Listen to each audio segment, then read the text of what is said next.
Olha que legal que eu trouxe hoje para a nossa discussão sobre textos na alfabetização. Será que vocês conhecem esses textos? Dá uma olhadinha, vê se daí já consegue ver. Eu vou ler o primeiro, vou ler o segundo, depois vou ler o terceiro texto. O primeiro texto é: vaca amarela fez cocô na panela, quem falar primeiro come todo o cocô dela. Conhecem? E esse aqui: a casinha da vovó, cercadinha de cipó, o café tá demorando, com certeza não tem pó. E esse outro texto aqui: Dadá, o dado é dadadá, Dadá é educada, Dadá dá cocada à ida, cocada à ida, oba, a cocada é boa. Então, gente, para a gente começar a conversar sobre esse assunto, eu quero convidar vocês a fazer uma reflexão sobre o uso de textos na alfabetização. Quais são os textos favoráveis? Quais são os textos que são capazes de produzir uma reflexão das crianças no processo de alfabetização? Se a gente está aqui olhando esses textos, a gente sabe que cada um deles tem uma intenção. Qual seria a intenção desse texto aqui? Vaca amarela fez cocô na panela, quem falar primeiro come todo o cocô dela. Por acaso, alguém que está aí me assistindo já fez essa brincadeira da vaca amarela? Talvez o texto, talvez a forma de vocês falarem aí na região de vocês tenha sido diferente dessa que está escrito aqui. Mas a intenção dessa brincadeira é a mesma. É manter todo mundo em silêncio até que alguém possa falar e aí, com certeza, causar aquele problema, né? Que você vai comer todo o cocô da vaca. Quem é que já não fez essa brincadeira? Não sei. Quem é que aí na rua, com os colegas na escola, ou antes da escola, ou bem pequenos ainda, já não tenham feito essa brincadeira? Então, na verdade, eu coloquei o texto no papel, mas é uma brincadeira que acontece geralmente oralmente. Não precisa de estar nada escrito para que as crianças possam brincar. Não precisa saber ler e escrever para as crianças poderem brincar também de vaca amarela. E esse outro texto aqui: a casinha da vovó, cercadinha de cipó, o café tá demorando, com certeza não tem pó. Quem é que já fez essa cantiga, brincou de roda e cantou isso? Quem é que não brincou com ciranda e cirandinha, vamos todos cirandar? Quem é que não brincou o sapo não lava o pé, não lava no cantor, né? Quem é que não brincou de corre com tia, na casa da tia? Então, todos esses tipos de texto, ou ele serve para brincar, ou para cantar, ou em grupo, em um determinado momento de uma intenção de brincar. Não é verdade? E esse outro texto aqui, ele existe? De fato ele existe? Aonde nós encontramos esse tipo de texto? Aqui nós podemos imaginar os lugares que nós podemos encontrar esse texto. Como a gente falou, em qualquer lugar desse país, em qualquer região, nós vamos encontrar esses textos, podendo ter uma variação na forma de brincar, ou mesmo na forma de falar mesmo o texto.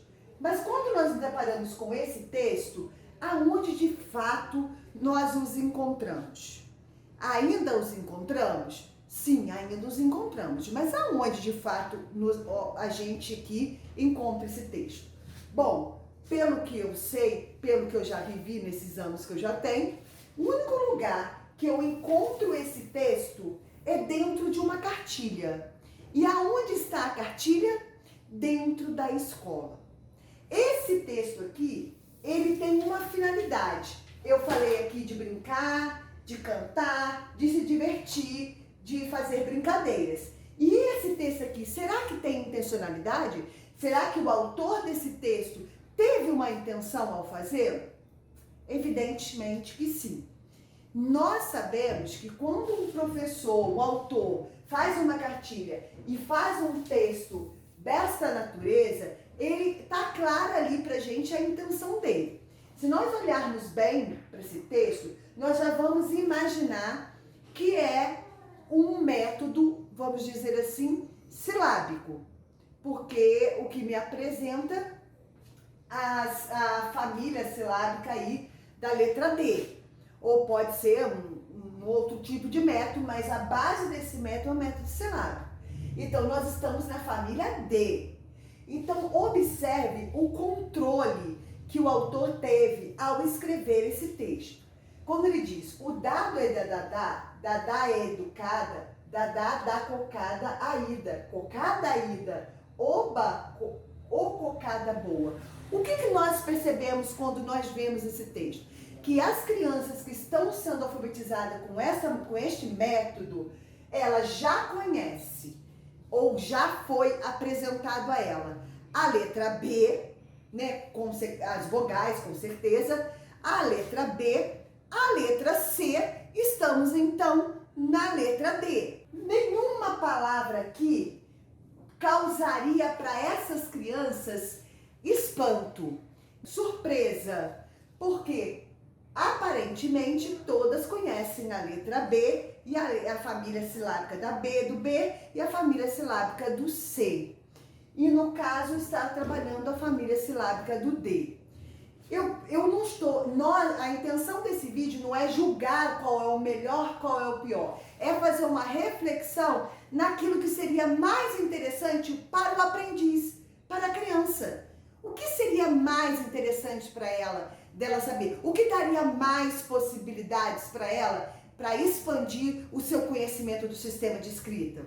Então, se nós olharmos para cá, o tempo todo há um controle sobre cada etapa do texto. Olhando para esses dois textos, se eu trabalhar com esses dois textos na mesma época, com as crianças na alfabetização, na mesma época, na mesma semana, se quiçá no mesmo dia, uma professora que trabalha com a concepção do método silábico e outra que trabalhe com uma concepção de letramento, de trazer o letramento para a análise do sistema de escrita como suporte textual para a relação de alfabetização, porque letramento é uma coisa e alfabetização é outra, é a instrumentalização do sistema alfabético de escrita.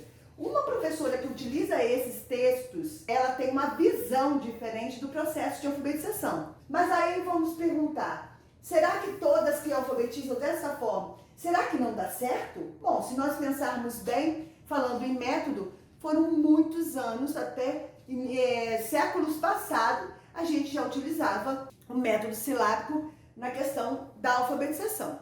Mas o que eu tenho trazido para vocês hoje é uma reflexão de quais os textos daria mais possibilidade de ampliar o conhecimento dos aprendizes, das crianças, que é o nosso objetivo maior. Então eu quero fazê-lo refletir nesse sentido. Não dizer que este método melhor, essa metodologia, que aqui no caso não é um método, é mais adequada. Longe disso, é só uma reflexão. Então, voltando para o texto da cartilha que nós encontramos somente na escola, com a intenção de ler a letra D, ou seja, a família silábica da letra D, o professor ter o controle sobre ele. Após essa leitura, né, que muitas das vezes seria uma leitura incidental, ou seja, não seria realmente uma leitura real, porque imaginemos que isso aqui está no começo do ano, né, letra D, e esse aqui também pode ser trabalhado no início do ano. Então, se nós olharmos se realmente as crianças sabem ler e escrever, tanto do texto da letra D, quanto nos textos reais aí, né, das cantigas, das parlendas, das brincadeiras de roda, em ambos as crianças, nenhuma delas estão plenamente alfabetizadas. Elas vão criando as suas hipóteses. Mas quando nós olhamos para cá, as crianças usam muito a memória para poder tentar descobrir o que está sido ali. Porque antes de fazer esse texto, com certeza, a professora já trabalhou várias palavras com dá, várias palavras com dé, com di, com dó e com du. Então, as palavras que aparecem aqui nesse texto, com certeza, já foram anteriormente trabalhadas com elas, feito elas copiarem, completarem, tem o desenho e elas escreverem. Então, há uma questão de memória aí. A criança vai memorizar aquela palavra, mas ela não tem uma consciência de fato. Se eu perguntasse para ela, educada, aonde começa a palavra educada, aonde está escrita a palavra educada, aonde ela começa, aonde ela termina. Se eu perguntar sobre sílaba mediana, talvez ela não saiba nem o conceito de sílaba. Bem, quando nós trabalhamos com esse texto aqui, nós criamos toda essa possibilidade de reflexão. Primeiro, é um texto destemido, ele não tem um controle sobre a palavra. O professor, ele não, que trabalha com essa concepção, ele não pode, de hipótese nenhuma, trocar a palavra dali, a não ser que seja a música que as crianças conheçam da forma que conheçam na região, porque vale a pena a gente trabalhar com o que está em volta dela, a cultura dela. Então, se tiver uma modificação na Vaca Amarela que eles cantam ali, então vale ainda você fazer, vamos dizer assim, uma questão de perguntas, como é que eles sabem brincar, e aí eles começam a brincar e você vai anotando aquele texto que eles falaram, não o texto que você quis da Vaca Amarela, porque a intenção é trabalhar o que eles sabem de memória. Então, ele não tem essa preocupação se a criança vai aparecer palavras, vamos dizer, com encontro consonantal, palavras além daquilo que a professora tenha trabalhado, até porque não há uma intenção de trabalhar de forma silabicamente ou de família silábica. Então, apresenta esse texto, ou os outros textos, principalmente o primeiro objetivo desse texto precisa ser um texto de memória. Não podemos colocar um texto aqui, não podemos apresentar um texto para a criança que ela não tenha de memória, porque senão vai ficar bastante difícil dela fazer a reflexão, que é o objetivo que tem um professor que trabalha com essa concepção, refletir sobre o sistema alfabético de escrita. Agora, o que você pode fazer com esses textos são muitas coisas. Eu posso, por exemplo, trabalhar consciência fonológica. Eu posso trabalhar rimas com esse texto? Posso. Amarela, panela, dela. E posso criar uma outra lista com eles de palavras que terminam igual amarela, igual panela, igual dela. Com certeza, quando eu fiz isso com os meus alunos, gente, eu me lembro muito bem que tinha Gabriela e Daniela na sala. Então, na lista dos meus alunos entraram as duas meninas, também na nossa lista da Vaca Amarela, que não foi esse texto, foi o texto que elas conheciam, mas com essa vertente aqui. Então, posso trabalhar consciência fonológica, rima, consciência de rima? Claro que pode. Eu posso trabalhar consciência de palavra, conceito, melhor dizendo, de palavras? Evidentemente, é o que se faz mais o professor com essa concepção de alfabetização, é trabalhar o conceito de palavras. Por quê? Porque a gente faz muitas atividades envolvendo esse texto. O que eu quero nesse vídeo não é mostrar todas as atividades. Eu farei com certeza vídeos mostrando o que se pode explorar em um texto e aí vai ficar bem bacana. Mas agora no momento é para trabalhar, mostrar a vocês que o texto ele foge daquela regulação, daquele controle, de que o ensino, vamos dizer assim, está totalmente ligado ao que o professor está expondo. No caso aqui, quando eu pergunto para uma criança, vou dar só um exemplo de que nós podemos falar, aonde que eles acham que está escrito, por exemplo, panela? Aonde que eles acham que está escrito panela? Então, nessa hora, eles podem usar várias hipóteses. As crianças mais avançadas, porque dentro da nossa sala nós não temos todos na mesma hipótese. Nós temos crianças que estão pré-silábica, crianças que já estão silábica, outras estão silábica com valor sonoro, outras já estão até alfabética, né? Só não ainda estão sistematizados, mas estão alfabéticos. Isso acontece direto quando a gente trabalha com texto. E aí você percebe exatamente que a criança grita, eu sei onde está a panela. Aí você fala assim, onde que está? Você pode vir aqui para mostrar? Vamos dizer que ele descobre a panela. Aí ele fala aqui, ele coloca a mãozinha em cima da letra P. Aí você vai falar, aqui é a panela? Ele fala, é.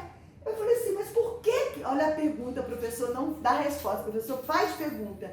Aí você pergunta, mas por que você acha que aqui é a panela? Aí se ele fala assim, porque começa com a letra P, tia. Aí você diz pra ele assim, peraí, mas esse aqui também começa com a letra P. Vamos tentar descobrir o porquê que você escolheu esse e não escolheu esse? Fala de novo a palavra. Eu estou dando um exemplo para vocês de como que é refletir sobre o sistema de escrita e o conceito de palavra. Aí ele fala panela. Então olha para as duas, qual que você acha? Normalmente uma criança pré-silábica, que já tem a noção da função da escrita, né? Já pré-silábica, indo pré-silábica, ela já fala a primeira letra e a última letra, porque é o som que mais é forte para ela. Aí ela vai dizer panela é que termina com A. Aí aqui não termina com A. E aí, gente, pode acontecer da criança, no caso aqui, circular, eu quero que ele circule a palavra toda. Mas vamos dizer que se eu tivesse falado a palavra cocô, ele começa aqui e vai até aqui. Aí eu tenho que trabalhar com ele o som inicial e o som final. Então vem a consciência fonêmica aí também muito forte num trabalho de reflexão. Quando eu trabalho com esse texto, quase não me permite isso, porque geralmente as palavras que estão aqui são palavras controladas. Eu não crio situações didáticas que explore além daquilo que está proposto ali, a não ser tirar, repetir as palavras que estão faltando, fazer um complete e um separe-sílabas. Então, hoje eu trouxe essa reflexão de qual seria o texto mais interessante, que daria mais desdobramento para o professor trabalhar e daria maior condições da criança ampliar o seu conhecimento sobre o sistema de escrita alfabética. Então eu trouxe para vocês pensarem junto comigo. Então eu espero que vocês tenham gostado. E se esse conteúdo foi relevante para você, foi bacana, você gostou? Então curte aí, dá um like e compartilhe com o maior número de pessoas. E fala nos comentários o que você gostaria de saber a respeito mais sobre texto ou qualquer outro assunto que envolva alfabetização. Até lá e eu te aguardo!